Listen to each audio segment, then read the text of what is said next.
Almost everything on a bike can be adjusted somehow to make sure that it fits you and your size perfectly. So frame size, saddle height, stem length for your reach, and even your cranks as well. However, what has been hard to change until quite recently is the reach of your brake levers. So how far it is from your brake lever back to the bars here. And that, for people with small hands, has been problematic in the past because they've found that you can't, from the drops here, actually reach the brake lever, which of course is the last thing you want. However, with some modern brake levers, there is a degree of adjustability. So we're going to go through the steps now to show you how. So let's start off with SRAM, which is what we have here on our bike. Now, a few of their models actually give you two types of adjustability. Firstly, for just the gear lever itself, here, or secondly, for the entire system, so the brake lever included. Now, to do this job, you're going to need a 2.5mm Allen key. So let's start off with the brake lever and the gear lever together. To access that bolt, you're going to need to first peel the rubber brake hood back until you reveal the bolt here which says brake in.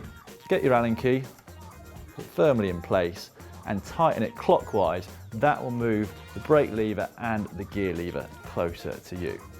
So what you can then do is simply adjust it, experiment with where it's best for you before you then put your brake hood back into place. On the other hand, if you only want to adjust the gear lever, which might be something you want to do if, for example, you're a sprinter and you want it slightly close to the bars when you're sprinting on the drops, you actually don't need to do anything to the brake hood at all because you will find the bolt that you need just inside the shifter here. So I shall show you on the front gear changer. Use your 2.5mm Allen key again, turn it clockwise, and you'll see the lever pop back one click at a time.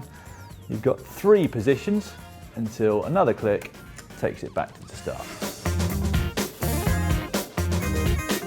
On to Shimano now, and the process is reasonably similar, but you will only have the adjustability of the entire brake and gear lever rather than individually. And I guess that makes sense since Shimano uses the brake levers to change gear as part of that system. Now again, you're going to have to roll the rubber hood back off the brake lever, but not too far. And you're going to need, in this case, with our Dura Ace model here, a flat-headed, small flat-headed screwdriver like this, rather than the Allen key, but your model might differ. So again, turn the screw clockwise, and you will see the brake lever moving towards the bars.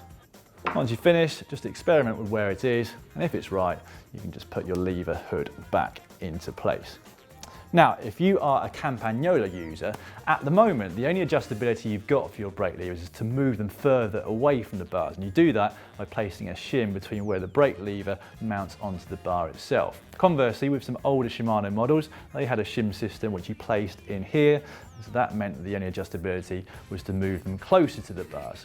If you have no adjustability at all and you don't want to replace the entire gear system, then you might want to experiment with moving the levers around the bar slightly. That can mean that you've got the bar slightly closer to the lever itself, or you can try to change the bars altogether. You can get compact ones these days or ones with a greater curve, which again mean that the lever is in fact closer to the bar itself. Now, if you're going to go with that option, then you're going to have to undo your bar tape and put it back on. We've got a video explaining how to do that, which you can find by clicking just up there. On the other hand, if you have moved your levers close towards the bar, what you will have done is also moved your brake blocks closer towards the rim. So you're going to have to readjust them, and again, we've got a video which explains how to do that, and it is just down there.